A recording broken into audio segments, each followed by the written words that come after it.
Hello there, everybody. This is King Mac, your friendly hamburger pal. Welcome to this feature presentation on YouTube. Be sure to enjoy a hot, fresh cheeseburger along with some delicious golden French fries, a tasty milkshake, and a nice soft drink. Thank you all for watching, and now sit back and relax and enjoy as Tony here brings you our feature presentation of TTBurger game reviews.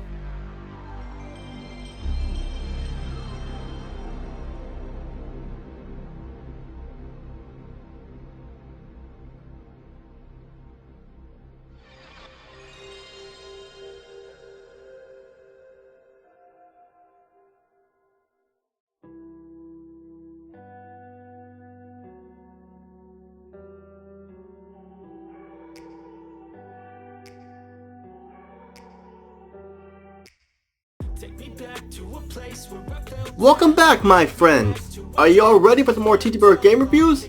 We're ready to continue here, because we have another TTBurger game review right now, so we continue with episode 250, which is of my Ratchet Clank Series review, episode 250 part 3 of 4. And today we're going to take a look at the final game in the Ratchet Clank trilogy here. And after that, there's one more game, so we're not going to wrap things up here, so we have a lot to talk about here. Before I get started, I want to give a shout out to Freegan HD and Sub-Zero, MNX for King Mac, along with Death Hype Hyperlamnia, Brickles Go Stateside, Black Healer, and Meg, also shout out to Homie RJ, Red Hood Assassin, Uncle Jira, Rockstar Pool 69, and more, and the Sensational Jet, and more and more and more. And we have a lot to talk about here. Those of you who have an episode 250 part 2 of 4, bring it on over here.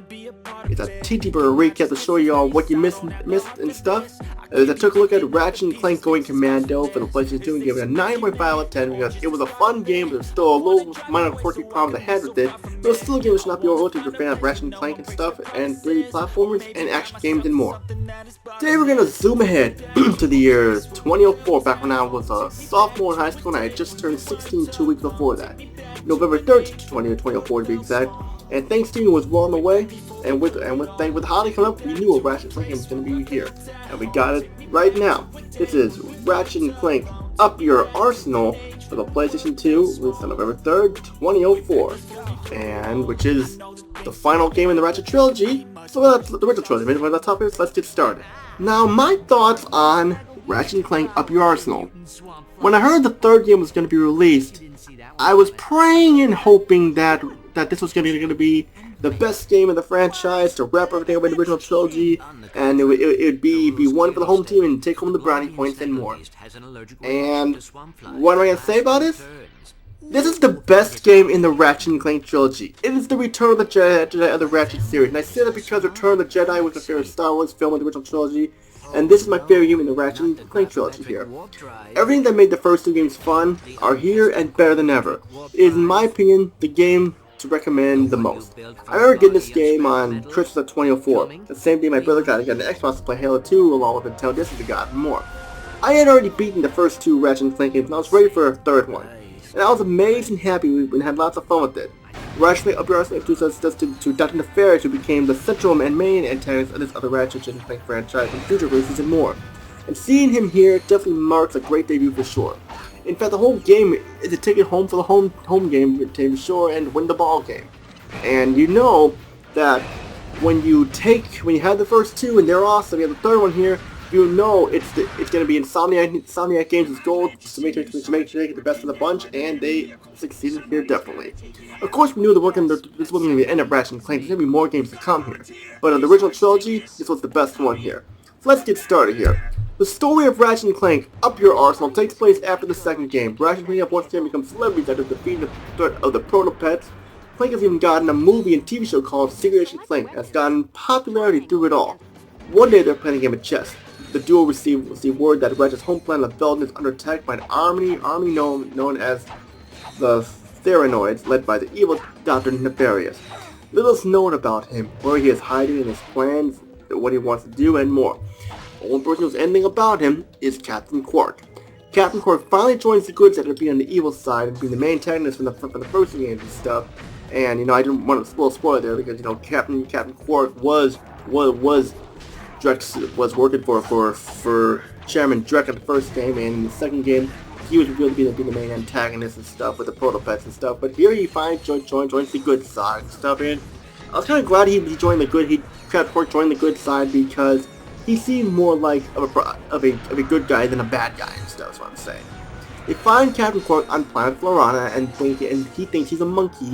So they take him to the Starship Phoenix, which is their home base for armor upgrades and mission briefings and more. They bring Captain Quark back to senses and he forms the Q-Force. This is the Ratchet Clank along with Skid McMarch from the first game, who did the hoverboards and that, and Sasha Furonix, who was like a beloved interest of Ratchet. And you have the scientist, Big Al, who was in the first game, and more. Together they must stop that in the third and put an end to his plans before hell breaks loose and the plans start being dominated. Well, Ratchet and Clank do all that. I mean, the other people just sit there and just relax and then watch them do all the work and everything. But that's the base of the story. It is deep and innovative and gets better later on too.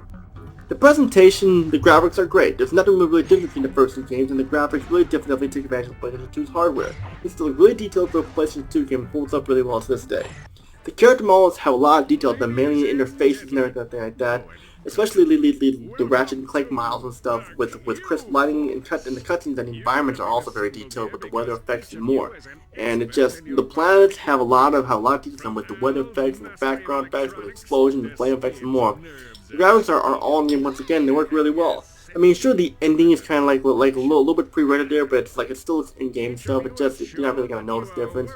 So the graphics are all in game once again. They work really well. So I'm saying. The sound is just as amazing as last time, if not better. The voice setting is kick-ass with all the actors from the last game, or most of them returning from last time, and they all do a fantastic job. And here you can't ask for better voice actors than you have here in Ratchet Clank Up Your Arsenal. They're awesome. They feel like they could be like movie voice actors like that. That's how good they are.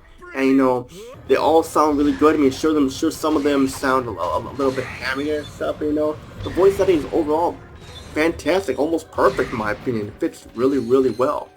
The music, I love it. It is the best soundtrack of the Ratchet & Clank franchise. It is upbeat with pop rock tunes and techno tunes and stuff, and a nice win for sure.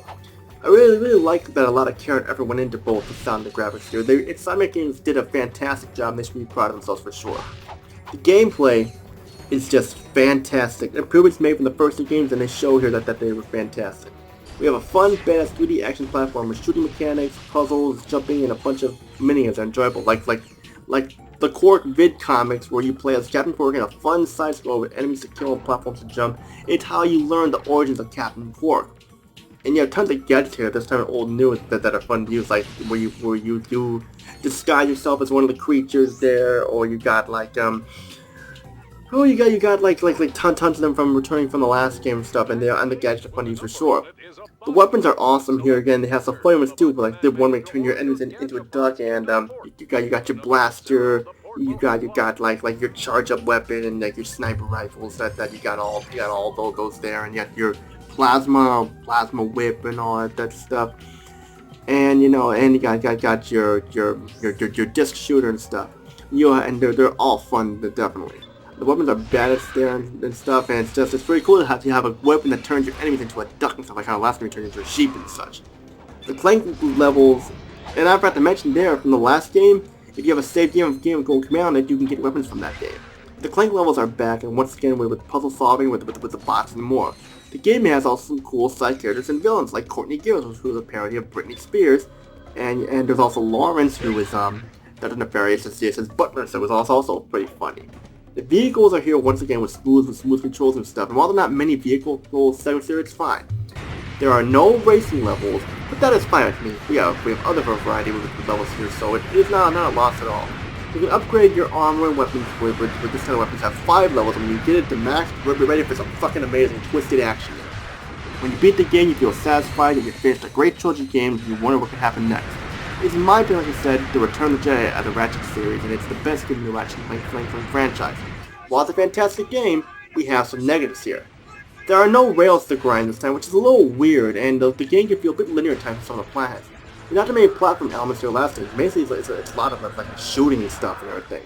Some of the puzzles can get tedious and monotonous, and Nefarious, well, he is Dr. Nefarious, he is a badass villain, so it's a bit hammy at times, especially when he's raging and such. Ratchet, while he has a good personality in this game, can come off as a dumbass that you want to slap in the face. The difficulty can spike up pretty high the last few levels, and there's some minor glitches here where, like, I noticed, like, one time when I was fighting the boss Clunk, was like the evil Clank. I was fighting him, and all of a sudden he's like, we was on the train, and he just fell off the train, and I had to like kill myself in the game to like restart it, but it was only happened one time. But they don't break the game, just this minor glitch and stuff. Final thoughts. If you enjoyed the first two Ratchet & Clank games and looking for an awesome go-to Ratchet & Clank game, look no further because Ratchet & Clank Up Your Arsenal is the best game in the Ratchet & Clank trilogy, and let alone the best one out of all the games for sure. I give Ratchet & Clank Up Your Arsenal a perfect 10 out of 10. Even though it has a lot of those problems, it's still a fantastic game for sure. And that's it for episode 250 part 3 of 4. Stay tuned for the grand finale. We're going to take a look at Ratchet Deadlock, which basically takes the Ratchet & Clank series into somewhat of a new direction here. And does it work, or does it not work? We're at the final next, which is all I gotta say. So you know what to do. Hit that subscribe and like button, comment down below, and also feel free to click on the links to join my Facebook group, my Facebook page, and my Twitter group as well. Which all I gotta say is Tony. Peace and out. Have a good day. See you all in my review of Ratchet Deadlock for PlayStation 2. Take care, everybody.